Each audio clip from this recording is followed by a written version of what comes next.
Good morning, good afternoon, good evening, sunshine. Super excited on a stormy bit of a day here in Calgary in Alberta.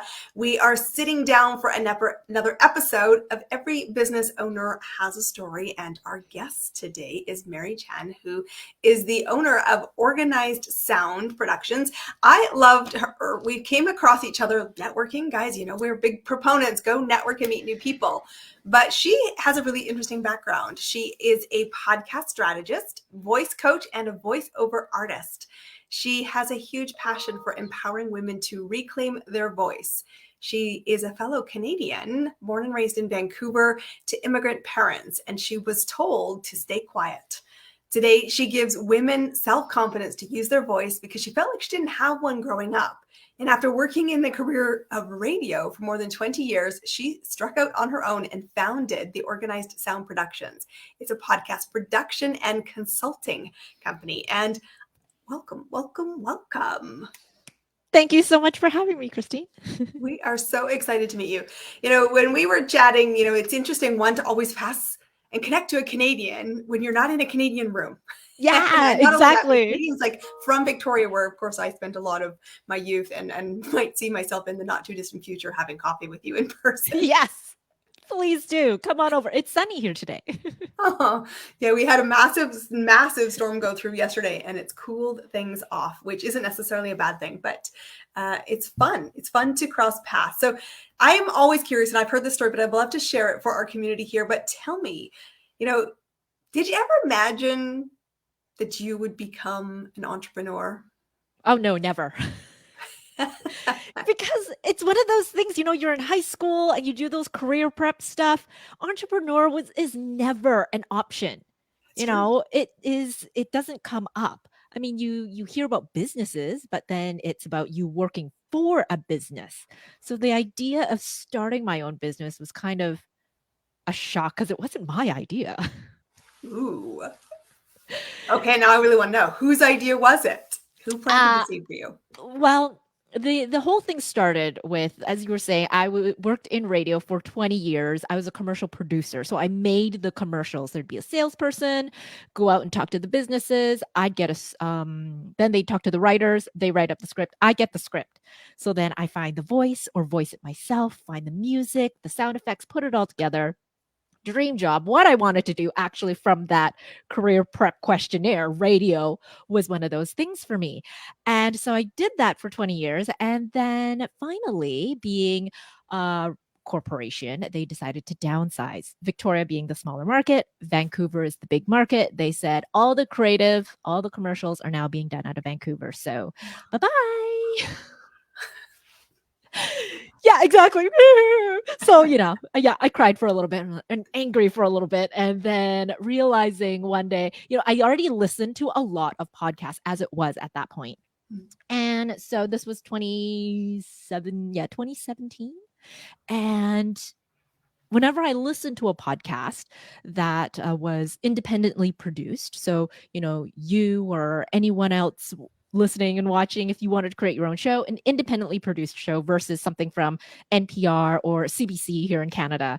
And so I'm listening and I really like the content, but every now and then I hear something in the background. And with my radio ears, those spidey senses are going. And I'm like, oh, I bet they're using this type of microphone. I wish if I could help them out and, you don't have to buy a new microphone. You can just use it properly with mic technique. And then I also thought, I bet they're recording in their living room or an office because I can hear all this echo and reverb. Oh, I wish I could just go in and help them just bring up their sound a little better. Or I can hear that edit. They edit it themselves or they have an editor that's not very skilled.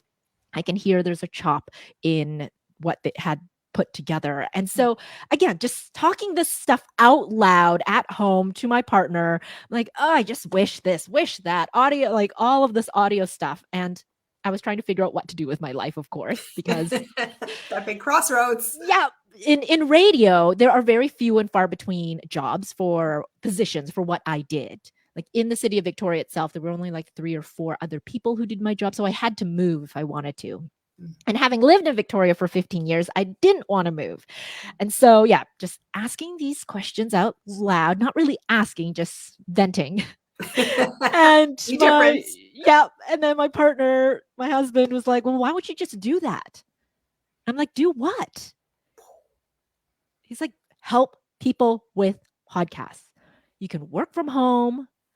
We had a young daughter at the time. She was only 2 year and a half, 2 years old at the time. So he's like, try it out and at least try it out and do it. You can start it part time because then, all this other stuff in our lives. And I was like, I can what? Is this a thing? And so I went down the rabbit hole of Google of figuring out, is this a thing I can help people with? And clearly it was. And so this whole experiment in 2017 is still going strong. Yeah. I love it because, when we first chatted, it was such a fascinating thing. I mean, there's a lot of people in the podcast space, and I am a big fan of using voice and getting into conversation because we know that conversation fuels everything.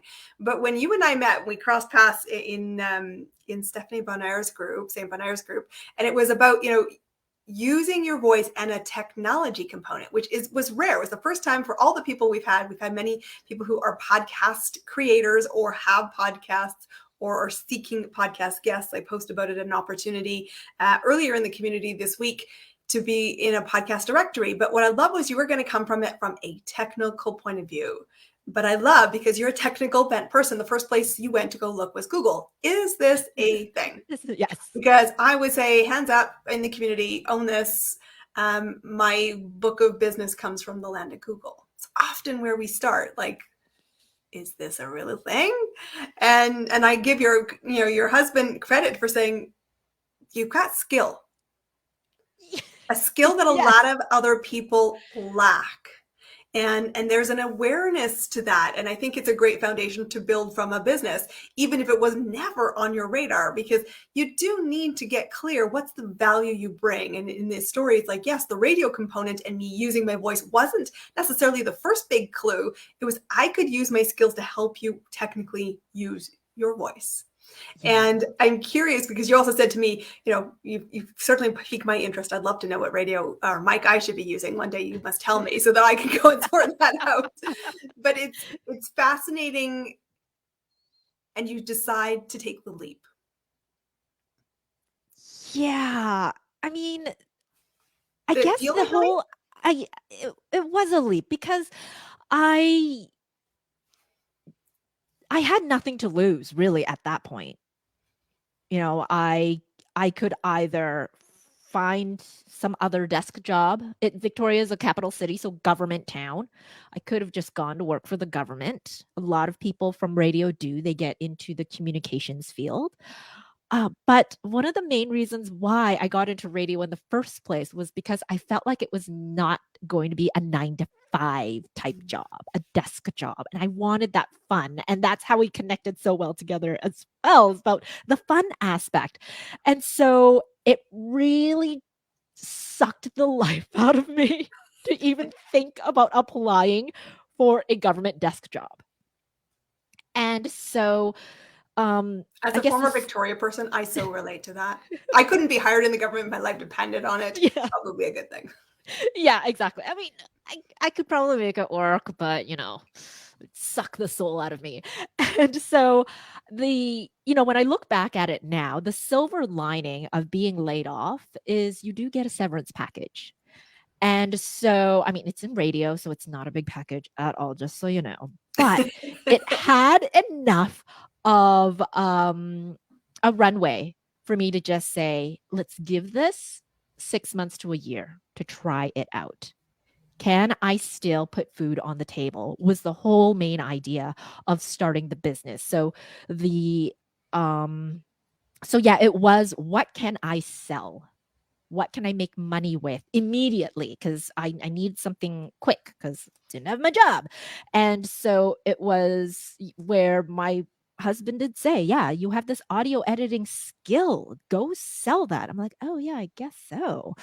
And that's when I started approaching existing podcasts where I have already listened. I would say, If I knew they needed help, I would let them know this is what I do. I worked in radio. I can easily help you do this. I would find postings on Facebook groups, asking people asking for support in editing. And so that's how it's essentially started. And then eventually, I started my own podcast and stuff too. So then people were like, I need to figure out how to launch a show. Well, you know how to edit. You've launched your own show. So teach me how to do that. How do I do that? Or do it for me. And so that's how the business grew and expanded. I love it because this is a really big point, guys. And in the community, if you're following along, I want you to catch this because there was an immediate need to create cash. And I think sometimes there isn't that urgency. We think, well, I could just go do this. And then we get into I'm going to say the habit of thinking we're busy, but we're not actually focusing on, I must sell this to create revenue short term. That means I have to go ask and talk to somebody. And I totally give you props because one of the things that I see, and I use that runway analogy, so thank you for saying it because it's one of my favorite analogies, is you have a runway, and whether you have bartered with your spouse, yourself, or some other influence in your life that says, I give it X period of time. That should give you two things. One, it should scare and spur the bejesus out of you. Yes, it did. Because it's like go time. We're on a hold pattern, but the runway says there's somebody coming behind you, move.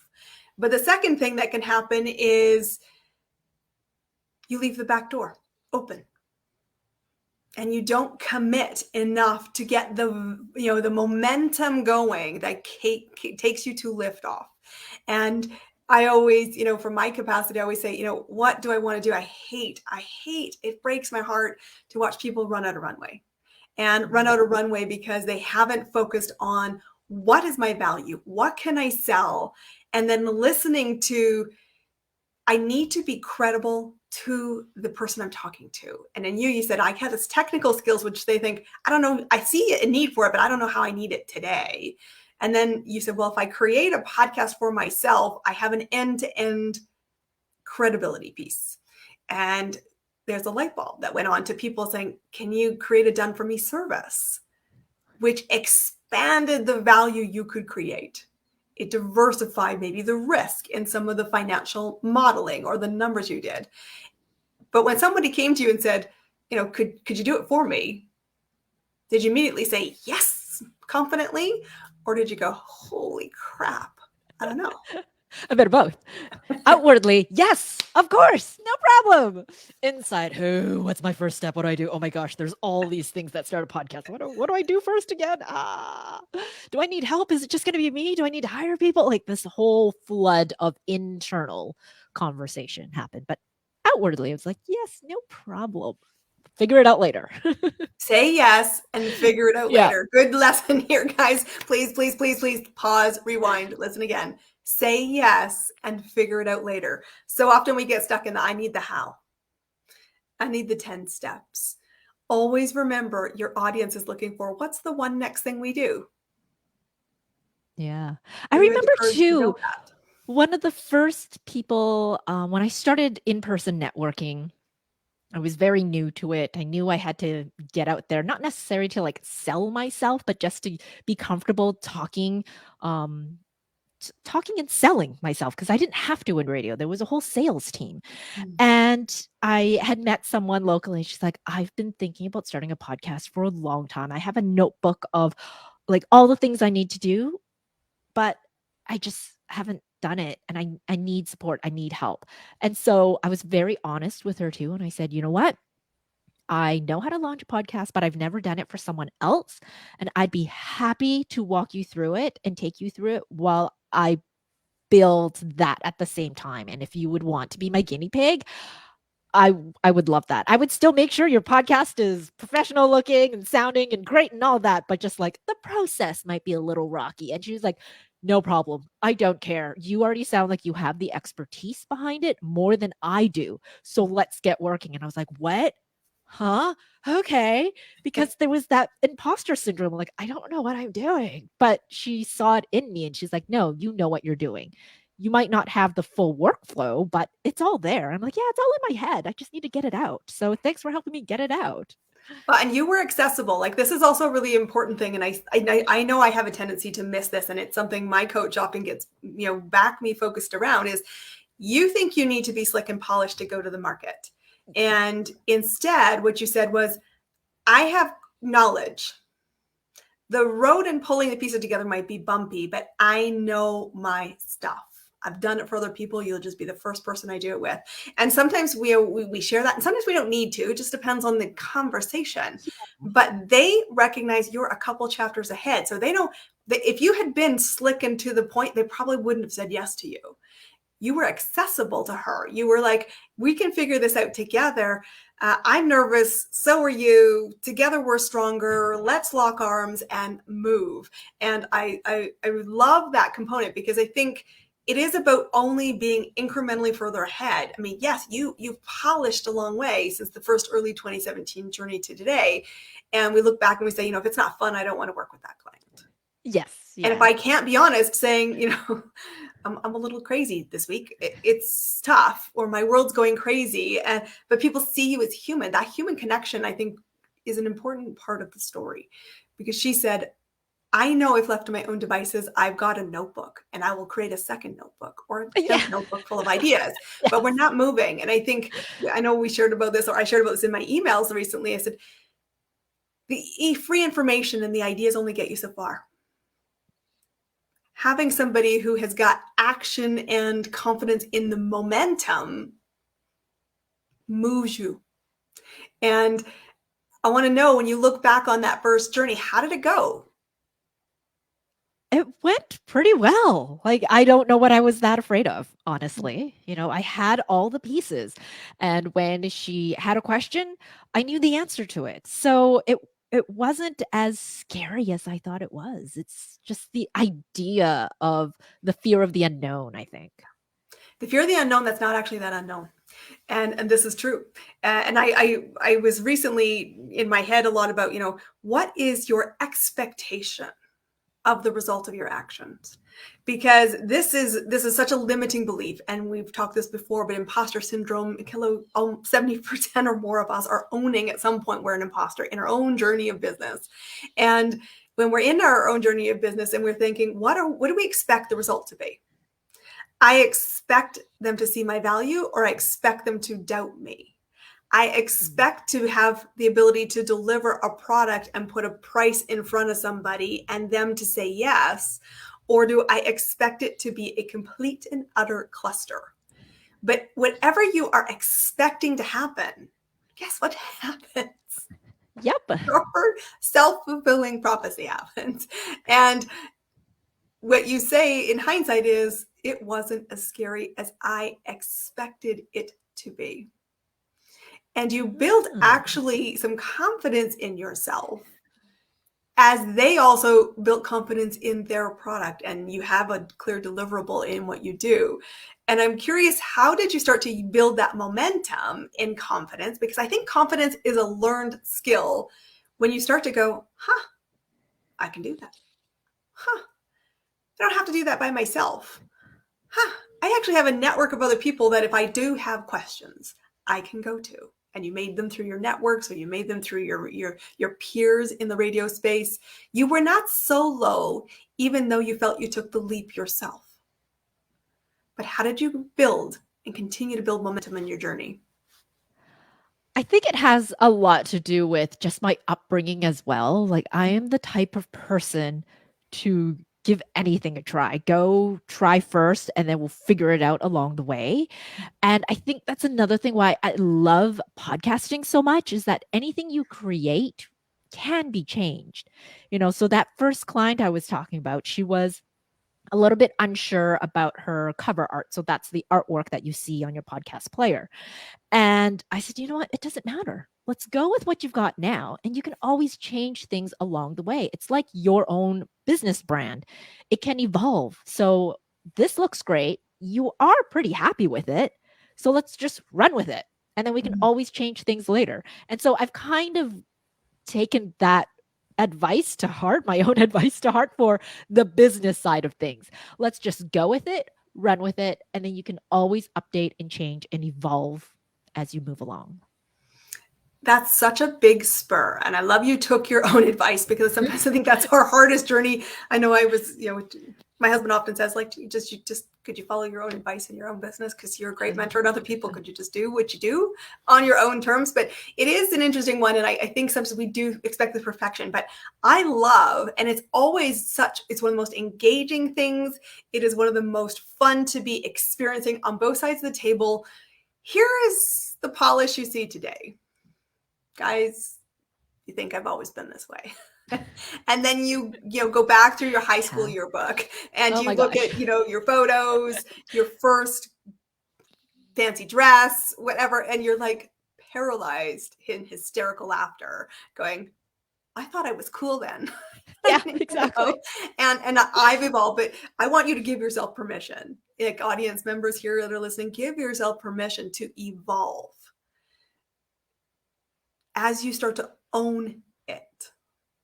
So tell me, when you look back though, what is a lesson that you had that you go, I wish I'd learned that earlier, or I wish I'd paid attention to the clue, because I would be further along, or would have had less bruises, less trips to the emergency room if I had just got out of my own way. Tell me what that looks like in your rearview mirror. For me, it would be to ask for help sooner. And I know people have said that to me. They're like, yeah, eventually, you'll want somebody to help you with the tasks that that you get overwhelmed with. There's too much to do. You might want to offset, hire someone doesn't have to be an employee, independent contractor. And I'm like, oh, that sounds like a neat idea. I think I got this. I'm one of those people who loves to just do everything herself anyway. Like, no, I can handle it. I can do it. I can do it faster. I can do it better. Nope. It's me or no one else. Like, even at the radio station, like, I almost played that savior role, perhaps, because like, no, I can do it. I can do it better and faster. Just let me handle it. And so when the advice was given to me that, ask for help sooner, hire, outsource. And it took me a while to figure out what that would look like and how to make that happen, and letting go of my perfection of how I would prefer something to be done. That took a lot longer. And then when I did finally have my first independent contractor, she was great. She's still with me. And I'm like, why did I do this sooner? But at the same time, it's like, well, if I did it sooner, I may not have found my current contractor who I love so much. So, This is a fascinating one. I went through an exercise. I have my notebook. I'll even show it just to prove of concept. This is my notebook. There's my notes. I had this great tip. He said, imagine if. We talked about the imagine if it went well and the expectations around that. But you can grow a business to 6 figures by yourself. I know that. I've seen it. I've done it. You can grow a business 6 figures by yourself. However, who will you be at the end of it? Will you recognize yourself? Because you do not have necessarily the skills, talents, and resources to do it all yourself. And that's why that road is so exhausting, why the runway feels like it's freaking 100 million miles long. Yes. And it doesn't need to be. It's because you're constantly picking up, pieces of debris on the tarmac. But the difference is if you say, okay, just flip that to, I want to be a $500,000 business or $1 million. I don't care what the numbers. I just want to say substantially larger than the 6-figure limit that you often have as a goal line. And businesses say, like, that magical $10,000 month that we hear so much about in media. Do you imagine $1 million business is a solo enterprise anymore? Honestly, like, do you think somebody runs $1 million business as a team of one? They don't. No. And so I want you to spend some time, which is why the exercise I went through myself. When you are running $1 million business, and just use that for an arbitrary number, who is your team? How many people are in your team? What tools are you using to support $1 million business? Here was the big clue. It's not the free stuff you're probably using now. You might be using, like me, MailerLite, but I'm $1 million business. Chances are I'm not using MailerLite anymore. So I need to start thinking and talking to people who are bigger businesses than me and saying, what do you use now to actually support your structure? Because the goal as your business grew, I'm sure, was not to just work yourself into an early grave. Yes. not just to replace your income. You had a young daughter, you had a family, Yeah. and saying, I actually want the life I chose. So hiring people along the way are going to be fundamental for me leapfrogging. How big a leapfrog is up to me, where I am now to where I want to go. So Yeah. I love that you talk about that. And I want to say, as your business is growing or as it changes, what decisions do you make more quickly now that you hesitated to in the early days? Oh, I think just most decisions overall. Just having, like you were talking about the confidence, just having the confidence now that I know what I want in my business, I know my values, and I know the values of my business. Most of my decisions are going to be based on that. So, one of my values is to have that fun and family time because my daughter is turning 7 in a couple weeks. And so she really is at the core of what I do because she reflects so much of what I'm doing too. Like when I work too much, she sees it. She knows and she calls me out. Mm. So whenever I make a decision now, it's going to be, will this give me that fun aspect that I'm looking for? Will it give me time to still be with my family? Those are kind of like the markers that I lean towards. And if it doesn't, nope, either I'm not going to do it, or can I outsource it out to one of my team players? Or is it just not a good fit value wise? It's a lot to do with my values. This is an awesome one, guys, because I think we often set out in the journey and we don't spend time thinking about our values. And as we grow and as opportunities come our way, that is a critical juncture of growth to hit pause and to go inside and to think about what are the values? What will I define success in the short term and in the long term? And then have them as a framework to make the decisions against and say, does it serve the bigger goal? Does it serve my immediate needs? Does it sit in alignment with the impact I want to make? And guys, this is just a sidebar. I will drop the link this afternoon, but in the Fempreneur community, which I'm one of the coaches in a global community, there's a free mini course about your values. I highly recommend you take it because it will reconnect you to who am I? How do I want to show up as a business owner, as a friend, as a person? Because when you're in growth, the best joyful way to grow is to work with people who share your values. And when you don't have common ground, at least on some of the core values, it's hard work. It doesn't bring you joy. And generally, you always, in my own experience, I look back and go, I really should have declined. Mm. It's not serving my energy. It's not serving the path I want to be on. And so I love the fact that you are reflective and course correcting as you need be. What comes next for you as you look to the horizon? What gets you excited? Where do you think this is all percolating to? And what's the next big milestone that you're going, that scares me, but I see it on the horizon coming at me? I would love to work with more and more women entrepreneurs, women-led organizations to share their voice. And with that, growing the portfolio of clients that we have, to grow a team, to eventually, I would love to fly all the team members out to like a yearly retreat where we all get to hang out and be together because all my people are remote. It's podcasting. Nobody has to be in the same room if they don't need to be. So, I would love that. That is my next big thing. So it's trying to figure out, Okay, okay, where's how the am I going to retreat? get there? Where's Where's the the retreat? retreat? Oh, What time of year? Bring it down. spring and probably out in Bali or somewhere like that. Okay. How many people?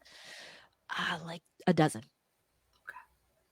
This is a fascinating one, and that's why I'm going to say we'll go back and go watch this when she posts in our community. Bali retreat coming, it's happening. Yeah. Because this is an interesting one. I've been playing around in my head. So guys, this is a sneak peek of the Christine's brain matter coming up on screen. Is what do I see myself as? And I love that because you're like the next evolution's here. the word coach has always been a weird one. It's never one I subscribe to. I said, but I always view myself as the business bestie. I'm the safe space to be the thinking partner, celebrate you, support you, nurture you, and also get going, inspire you to step into your greatness. And it's like the business bestie circle.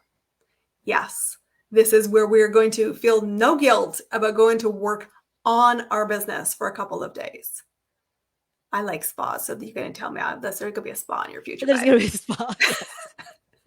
Because this idea, you know, when you are very focused on the minutia of your business, you do need to gift yourself collaboration, thinking partners, inner circle, and people who are in your value system. Because I will tell you, it's how you accelerate, it's how you reignite, and it's also how the imagine if expectation flips naturally to, yeah, that's crazy. Yeah, I'm in. Yeah, I can't wait. Let's go for it. So I'm super excited to hear when you're doing your first retreat, first of many. Oh my gosh, it's that. Yeah, now I'm getting I've actually said it out loud. Oh my gosh. This is a good clue, guys. Oh. Saying it out loud is about declaring it. And I know I can get on my soapbox about, you know, I believe affirmations are an important thing, but more important, declare where you're going. Make the end goal non-negotiable and say, in Mary's words, I had nothing to lose.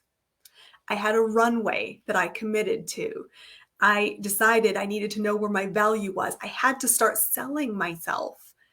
I had to say, I confidence in my skills. I'm going to wobble, but I'm wobbling in the right direction. Yeah, it's never straight line. It's like, whoop, try this, whoop, try that. I'm getting just there. Like us pretending once again to go back into high heels going, yeah, I haven't worn these in a while. It's going to feel the same way, ladies. It's going to feel the same way as your business growth will be in the coming 2022 fall half and the 2023 into the new year. You've been a super amazing guest. How do people find you? Because I said, Organized Sound, guys, not just your end-to-end production of a podcast, but if you want to sound better on the technical side, this is a lady who steps into the technical space in a way that we've not had a guest here. So I know I keep wanting to say, I need to figure out my mic with you, but that's going to be a definitely future conversation. But tell us, how do we find you? What you got going on in the future we can connect you to? Yeah. My best place is on my website, organizedsound.ca. That's where you can find everything to do with my dreams, my business. I hang out as well on Instagram every now and then. So Organized Sound Productions is over there as well. And happy to just have a chat with anybody who's got like that inkling of an idea of a podcast and they're just not sure, is this going to fit with my business? Because you know, every podcast is so different and unique. I love to find that bit of a secret sauce on how it will work for you. So I'm always happy and open for a conversation. I love it. Thank you very much for being our guest, guys. Stick around. We will have another guest as we fall into September. Can't wait to tell you all more about the Fempreneur community. You're going to hear from the amazing next guest. Have an amazing week. Be out there, chase your dreams, make a positive impact. And Mary, thank you very much for being our guest today. Thank you, Christine. It was so much fun. So yes. Much fun. If it's not fun, guys, don't do it. Soundbite of the day.